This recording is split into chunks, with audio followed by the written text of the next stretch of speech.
Hope I find you well. What I want to talk about today is suicidal thoughts, my experience with them. And, well, my experience with them, I used to be worse, but I don't really remember those days because that was like 10 years ago. Now, though, what it comes up, it's like, and the thing to remember too, guys, is almost everybody has experienced this to some degree at some time for some period of time. Most humans, like, we've all had almost all of us have had almost all of the human experiences. Varying degrees, of course. But, like, everybody's been depressed for no reason. Almost everybody's been depressed for no reason. Almost everybody's suffered from extreme anxiety. Almost everybody's been really confident. Almost everybody's been really happy. You know, we've all been almost everywhere. But, my experience with suicide that I can talk about recently, is that it's kind of like vague, off in the distance. Maybe not off in the distance, but they're kind of like that vague, like, oh, it'd just be easier to wrap my car around that pole, you know. And since I've been meditating, I've realized that, like, these are just thoughts, guys. Like, it's not something you have to respond to. That's something meditating teaches you, is that, like, okay, like, a thought is created by the circumstances of your current reality.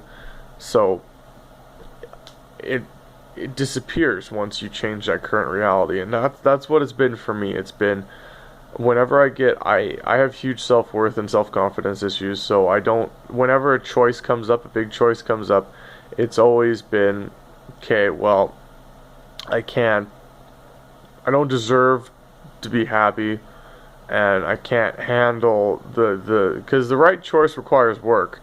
So it always happens that, okay, I don't deserve it, and I can't do the work anyhow. So I'm just gonna get stressed out. But there is something in you that goes, no, like, you need to make the right choice here, buddy. Because there's always that thing under those negative beliefs. So that creates a huge internal conflict that just tears me apart.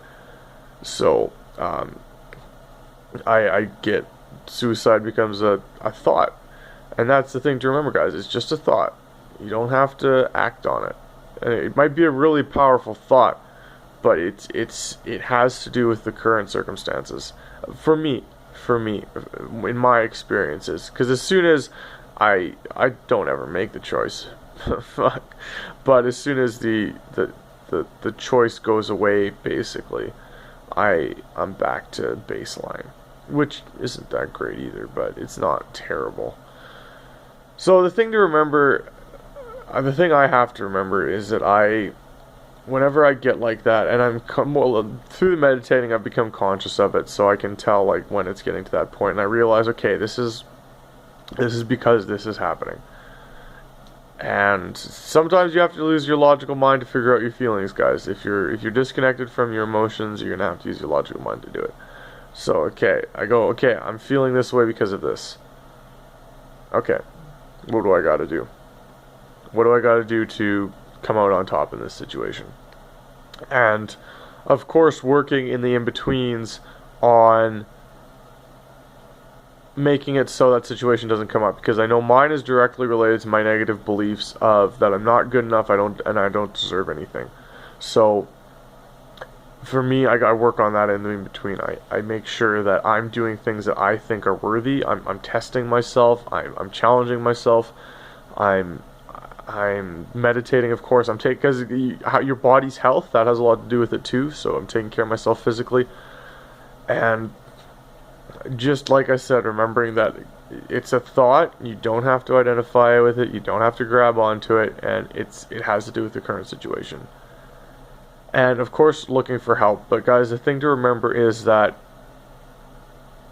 most people won't be able to help you, because especially if you're in a very dark place. Because if you're in a very dark place, if somebody's going to meet you there, they have to go to that place too, and they've been to that place. They've been to wherever you are. They've been to the worst place they've ever been, right? And nobody wants to go there. So, like, talk to people, but realize that, like, what it takes for them to meet you there. Like, they have to go to those dark places themselves. And be open to the help, because I know a lot of the time, like, I just cut myself off and I don't ask for help, or like, even if people try to help me, it's like, no, fuck you, get away. As always, onward and upward.